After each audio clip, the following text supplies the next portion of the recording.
Our next partnership is the Ray Guy Award. To introduce this award and our 2019 winner, ladies and gentlemen, please welcome Ryan Guy, Ray Guy's son.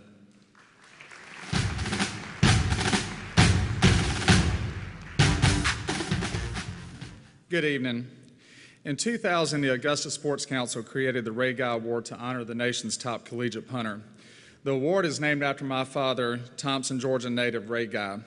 He's a former All-American who played football at the University of Southern Mississippi. In 1973, he was the first punter to ever be drafted in the first round of the NFL draft.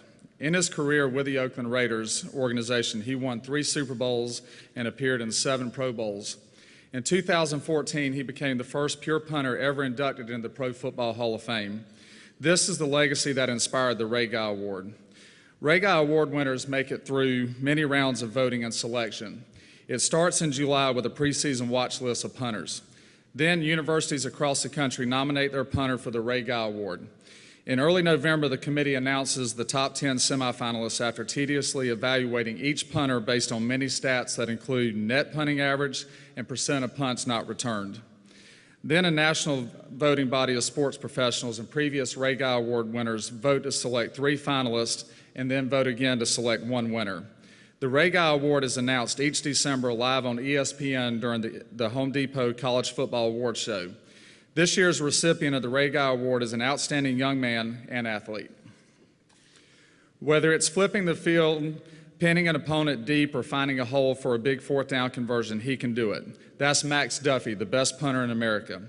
2019 was Duffy's 2nd season as a member of the Kentucky Wildcats after arriving in Lexington from his native Perth, Australia. In 2019, the All-American averaged 48.1 yards per punt and allowed only 95 yards in returns all season. We are honored to have him with us this evening. From the University of Kentucky, please welcome Max Duffy.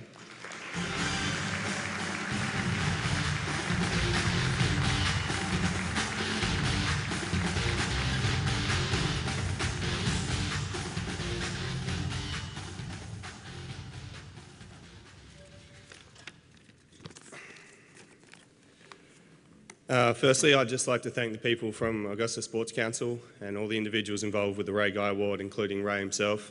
Obviously had the pleasure of meeting Ray, and it was a humbling experience. Thank you for putting on the event and the award. It's a truly humbling experience to win this award and something I will cherish for the rest of my life. To now have my name alongside some legends of college punting is something that honestly doesn't sit that comfortably with me. I genuinely don't think I'm the best punter in college, but I'm certainly not offering to give the award back, that's for sure. To everyone involved at Kentucky football, from our head coach Mark Stoops for giving me the opportunity to play, to the training staff, strength staff, people involved at academics, the media team, equipment managers, the list goes on. Anyone really involved with Kentucky football, you've all played a part in me being able to accept this award, and I thank you from the bottom of my heart. It would be remiss of me, though, to not make a couple of special mentions. Firstly, to my special teams coach, Dean Hood. For those of you who aren't aware, when Pro Kick Australia first started, and that's the program that I'm from, Nathan was only able to get 3 people to sign up. Coach Hood was at EKU and decided to take a chance on one of these 3 kids. People at the time said it was a risk, seeing as the kid had never played a game. Well, now he plays on Sundays for the Pittsburgh Steelers. His name's Jordan Berry, so not sure if it was a risk or not.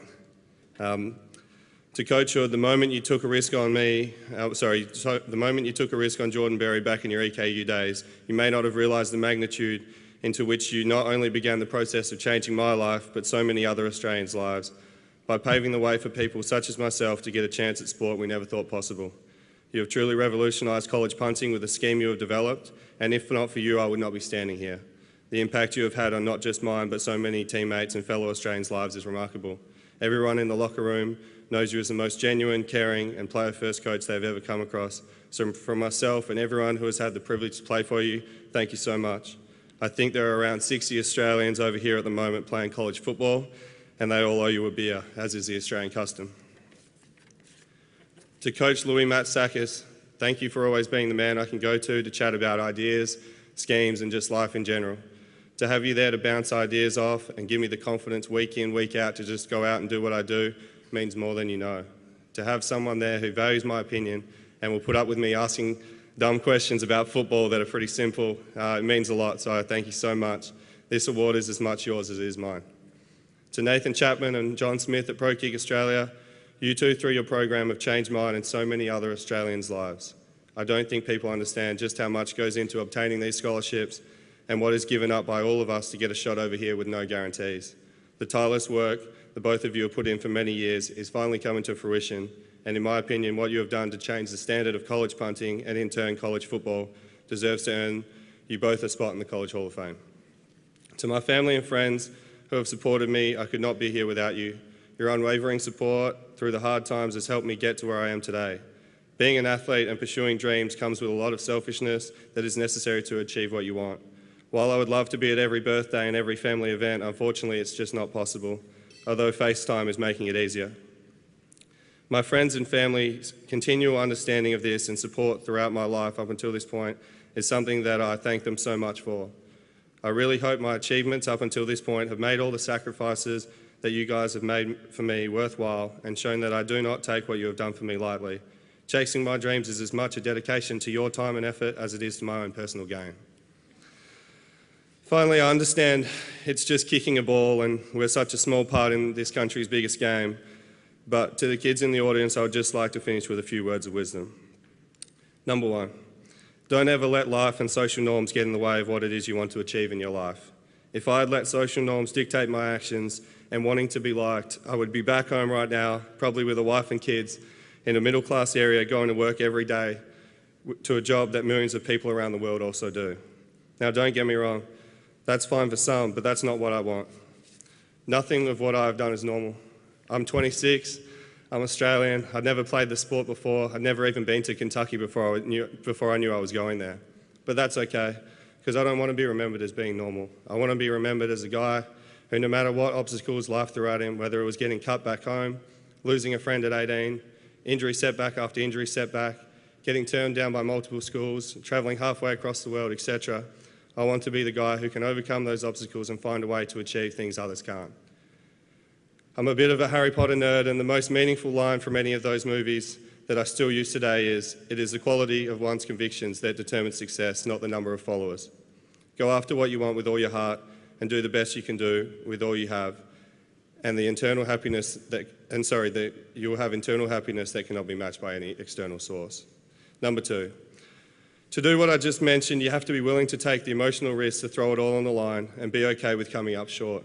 No one is perfect, but we can strive to be, day in, day out, to be our best.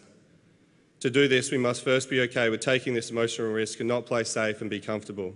To take a chance on what you want and put yourself out there to fail. Without failure, there cannot be progress. My dad, among many things, taught me two valuable life lessons. Always believe in yourself, no matter what, and don't ever make fun of someone who is trying their hardest at something. Respect that they are doing their best, and while they still may fail, admire how determined they must be to keep trying and continue to chase their dreams. Keep putting yourself out there, never give in, and eventually with hard work, the rewards will come. And my final bit of advice before I finish is purely to just do what it is you are passionate about and chase something that will leave you waking up each and every day to be excited to live. Be selfish in pursuing what it is you want, as your own personal happiness will allow you to then share this happiness and infect it into others. As I've mentioned, my dad has had a profound effect on me, and he had a poem that hung up in our house that I would walk past every day. That poem is how I try to live my life. Some of you may have heard it, some of you may have not, but it goes as follows. When you get what you want in your struggle for self and the world makes you king for a day, just go to the mirror and look at yourself and see what the man has to say. For it isn't your father or mother or wife whose judgment upon you must pass. The fellow whose verdict counts most in your life is the one staring back from the glass. Some people may think you're a straight-shooting chum and call you a wonderful guy, but the man in the glass says you're only a bum if you can't look him straight in the eye.